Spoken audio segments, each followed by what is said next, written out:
다들 이렇게 사나요? 라는 질문에 숨겨진 비명. 남편이 바람을 피운 것도 아니고 도박을 하는 것도 아닙니다. 그런데 그냥 같이 있는 게 너무 괴로워요. 제가 너무 예민한 걸까요? 다들 참고 사는데 저만 유난인 걸까요? 여러분, 우리나라 온라인 커뮤니티에서 가장 많이 보이는 질문 중 하나가 바로 이 다들 이렇게 사나요? 입니다. 이 질문 뒤에는 나만 참으면 이 가정이 유지될 텐데 라는 죄책감과 도대체 어디까지 참아야 하는가에 대한 혼란이 뒤섞여 있죠. 이혼 전문 변호사들은 외도 증거, 재산 분할, 양육권 같은 숫자를 이야기합니다. 하지만 심리학자는 여러분의 눈빛과 숨소리를 봅니다. 법적으로 이길 수 있는 이혼이 반드시 심리적으로 성공한 이혼은 아니기 때문입니다. 오늘 이 영상은 여러분에게 이혼하세요 혹은 참으세요라고 말하지 않습니다. 대신 여러분의 내면이 보내는 위험 신호를 객관적으로 체크할 수 있는 심리학적 리트머스 시험지를 드릴 겁니다. 지금부터 말씀드릴 5가지 체크리스트 중 3가지 이상에 해당한다면 여러분은 지금 법률 상담이 아니라 영혼의 응급수술이 필요한 상태일지도 모릅니다. 챕터 1. 첫 번째 기준. 경멸이 공기처럼 흐르는가? 세계적인 부부관계 전문가 존 가트먼 박사는 수천 쌍의 부부를 관찰한 끝에 이혼을 90% 이상의 확률로 예측할 수 있는 가장 치명적인 신호를 찾아냈습니다. 비난도 방어도 아닙니다. 바로 경멸입니다. 경멸은 단순한 화가 아닙니다. 상대를 나보다 아래로 보고 무시하는 감정이죠. 네가 그렇지 뭐. 네 주제에 뭘 한다고. 됐어. 너랑 무슨 말을 하니? 라며 눈을 치켜뜨거나 비꼬는 태도가 일상이 되었나요? 경멸은 부부관계의 황산과 같습니다. 한번 뿌려지면 그 어떤 대화도 사랑도 녹여버리죠. 만약 우리 집 거실에 흐르는 공기가 서로에 대한 존중이 아닌 상대방이 한심해 보이는 경멸로 가득 차 있다면 그 관계는 이미 심리적인 사망 선고를 받은 상태입니다. 잠깐, 여기서 중요한 포인트. 단순히 싸울 때 홧김에 나오는 말인지 아니면 평소 대화의 기본 톤이 경멸인지 구분하셔야 합니다. 후자라면 변호사가 말하는 유책 사유보다 훨씬 더 심각한 영혼의 마모가 진행 중인 겁니다. 챕터 2. 두 번째 기준. 내 집이 전쟁터보다 살얼음판인가? 많은 분이 우리는 안 싸워요 라고 말하며 이혼 사유가 없다고 생각합니다. 하지만 심리학자들은 싸우지 않는 부부가 피 터지게 싸우는 부부보다 더 위험할 때가 많다고 경고합니다. 바로 정서적 단절과 과도한 경계심 때문입니다. 집이라는 공간은 인간에게 가장 안전한 요새여야 합니다. 그런데 배우자가 현관문을 열고 들어오는 소리에 가슴이 철렁 내려앉나요? 상대방의 기분을 거스르지 않으려 모든 말과 행동을 검열하고 계신가요? 오늘 기분은 좀 어떨까? 무슨 말을 해야 화를 안 낼까? 이런 상태를 심리학에서는 정서적 안전기지의 붕괴라고 합니다. 집이 쉼터가 아니라 언제 터질지 모르는 지뢰밭이 된 거죠. 물리적인 폭력이 없더라도 24시간 내내 긴장 상태로 지내는 것은 고문과 다를 바 없습니다. 여러분이 지금 지키고 있는 것은 가정입니까? 아니면 살얼음판 위의 가짜 평화입니까? 이 질문에 대한 답이 여러분의 이혼 기준 첫 번째 장표가 되어야 합니다. 챕터 3. 세 번째 기준. 우리라는 단어가 사라진 미래. 이해를 돕기 위해 한 사례를 들려드리겠습니다. 10년차 주부 B씨의 이야기입니다. 그녀는 남편과 특별한 불화는 없었습니다. 하지만 어느 날 문득 깨달았죠. 5년 뒤, 10년 뒤의 미래를 상상할 때 그 그림 속에 남편의 자리가 없다는 사실을요. 아이들이 대학 가면 혼자 제주도에 가서 살고 싶어요. 나중에 돈 모아서 혼자 작은 카페나 차렸으면 좋겠어요. B씨의 미래 계획은 철저히 나와 아이들 뿐이었습니다. 남편은 그저 생활비를 벌어다주는 배경일 뿐이었죠. 심리학적으로 이것은 심리적 이혼이 이미 완료된 상태입니다. 결혼은 두 사람이 같은 방향을 보고 걷는 2인 삼각 경기입니다. 그런데 한 사람은 이미 끈을 풀고 혼자 뛰고 있다면 그 경기는 계속될 의미가 있을까요?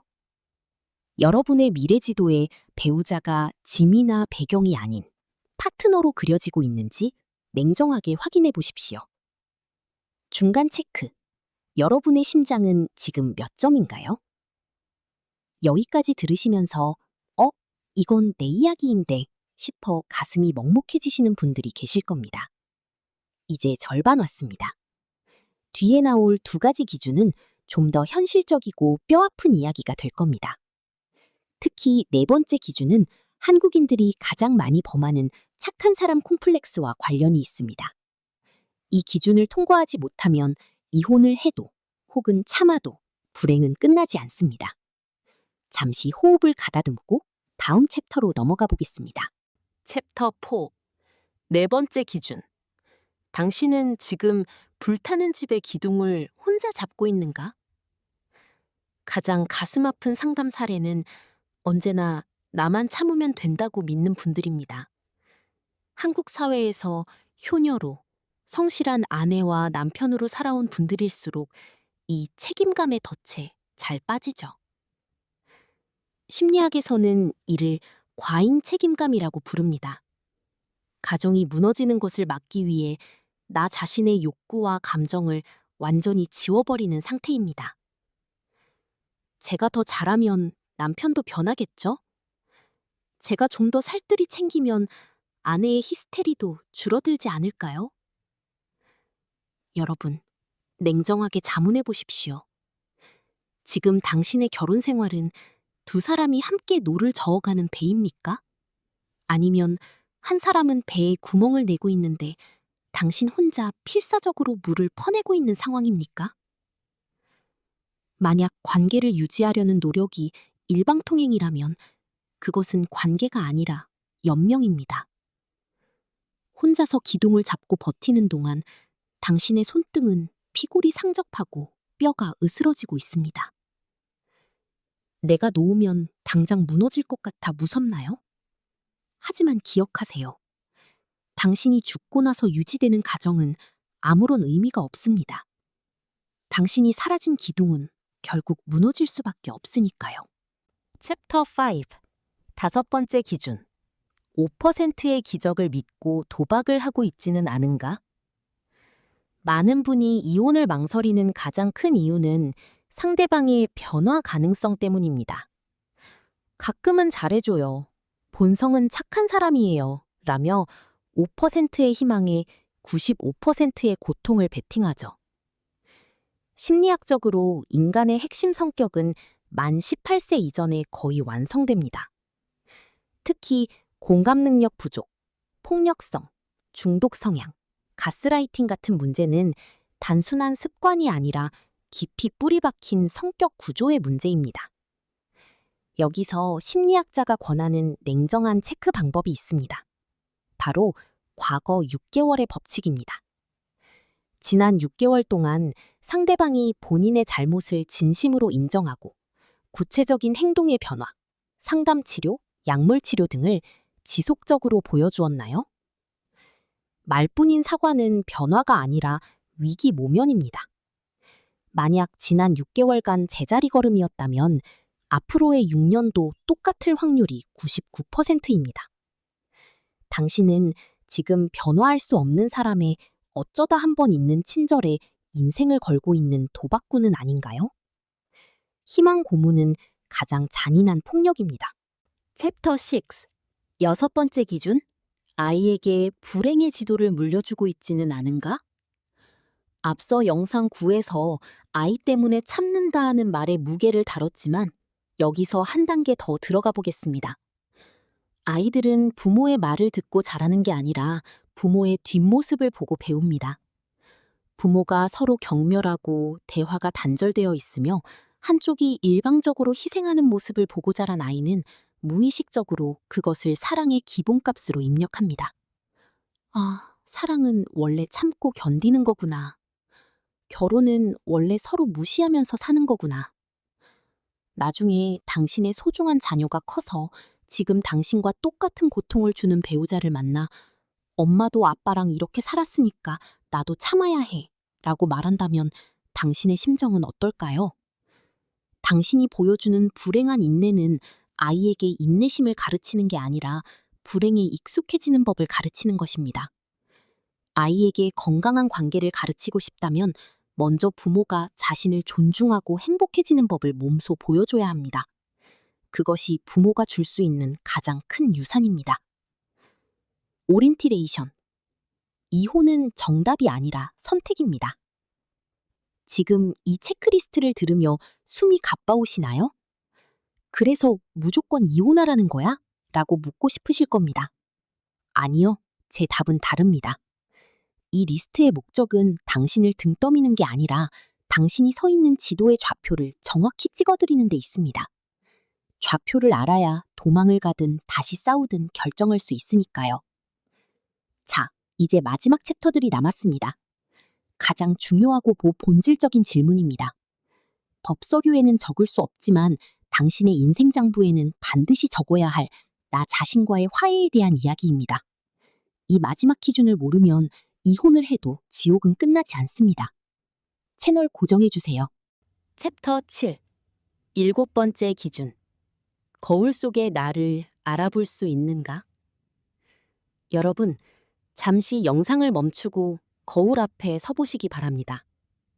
거울 속에 있는 그 사람, 당신이 알던 그 생기 넘치고 꿈 많던 사람인가요? 아니면 배우자의 비위를 맞추느라, 혹은 끝없는 갈등을 방어하느라 눈빛이 죽어버린 낯선 이방인인가요? 심리학적으로 가장 위험한 신호는 나라는 존재가 관계 속에서 완전히 소멸될 때입니다.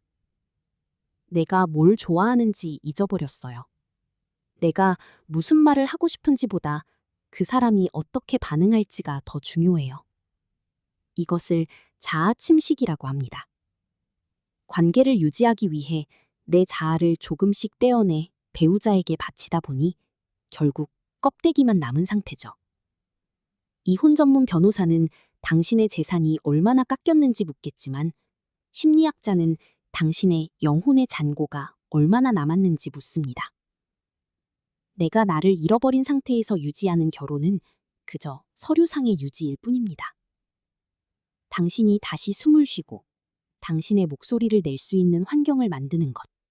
그것이 이혼을 고려하는 가장 본질적이고 정당한 기준입니다. 챕터 8. 8번째 기준. 분노조차 사라진 적막한 무관심인가? 많은 분이 우리는 매일 피 터지게 싸워요. 이제 끝인가요? 라고 묻습니다. 역설적으로 들리겠지만 차라리 싸우고 있을 때는 희망이 있을 수 있습니다. 화를 낸다는 건 상대에게 아직 기대하는 바가 있고 에너지를 쓰고 있다는 뜻이니까요. 진짜 끝은 분노가 아니라 무관심이 찾아올 때입니다. 배우자가 늦게 들어와도 궁금하지 않고 외도를 해도 화가 나기보다 드디어 이혼할 명분이 생겼나? 라는 생각이 먼저 든다면 이미 당신의 마음은 대문을 나가 짐을 다 싼 상태입니다. 심리학자들은 감정적 이혼의 종착역을 냉소와 방관으로 봅니다. 상대가 옆에서 울고 있어도 아무런 감각이 느껴지지 않고 그저 이 상황이 빨리 물리적으로 종료되기만을 바라는 적막함. 이 무덤 같은 적막이 집안을 지배하고 있다면 그 관계는 심폐소생술이 불가능한 상태일 가능성이 매우 높습니다. 자, 이제 지난 3편의 영상과 오늘 내용을 종합해 보겠습니다. 이혼 도장을 찍기 전 여러분의 마음속 장부에 이 5가지를 마지막으로 체크해 보세요. 1. 존중의 실종. 우리 대화의 기본 톤이 경멸과 비꼬기로 고착되었는가? 2. 정서적 요새의 붕괴. 집이 휴식처가 아니라 24시간 긴장해야 하는 살얼음판인가? 3. 일방적인 구조대원. 나 혼자만 이 관계를 유지하기 위해 모든 에너지를 쏟고 있는가? 4. 아이에게 주는 독약. 나의 인내가 아이에게 불행한 결혼의 표본을 학습시키고 있지는 않은가? 5. 자아의 소멸. 거울 속의 내가 더 이상 누구인지 알아보지 못할 정도로 망가졌는가? 만약 이 리스트 중 3가지 이상이 체크된다면 여러분은 지금 자신을 구출해야 할 때입니다. 이혼은 인생의 실패가 아니라 오답노트를 덮고 새로운 문제지를 받아들이는 용기입니다. 당신의 2번째 졸업식을 응원하며. 여러분, 이 영상을 끝까지 보고 계신 것만으로도 당신은 이미 충분히 고민했고 충분히 노력했습니다. 누군가는 이혼을 파탄이라고 부르지만 심리학의 관점에서 이혼은 고통스러운 성장통을 거쳐 나 자신을 되찾는 재졸업식입니다. 이혼 전문 변호사가 당신의 권리를 지켜준다면 저희는 당신의 행복해질 권리를 지지합니다. 어떤 선택을 하든 당신의 잘못이 아닙니다. 참기로 했다면 그 인내의 가치를 증명하면 되고, 떠나기로 했다면 그 용기로 더 나은 삶을 지어 올리면 됩니다. 당신은 그럴 자격이 충분한 사람이니까요. 자, 이제 3단계, 인지적 지옥의 긴 터널을 빠져나왔습니다. 다음 단계인 4단계, 결정과 선언에서는 이 모든 고민을 끝내고 세상과 배우자에게 나의 결정을 어떻게 건강하게 전달할 것인지 그 구체적인 커뮤니케이션 전략을 다루겠습니다. 오늘 영상이 당신의 혼란스러운 마음에 선명한 가이드가 되었다면 구독과 좋아요로 응원해주세요. 여러분의 새로운 시작을 마음 구조하기 끝까지 함께하겠습니다. 감사합니다.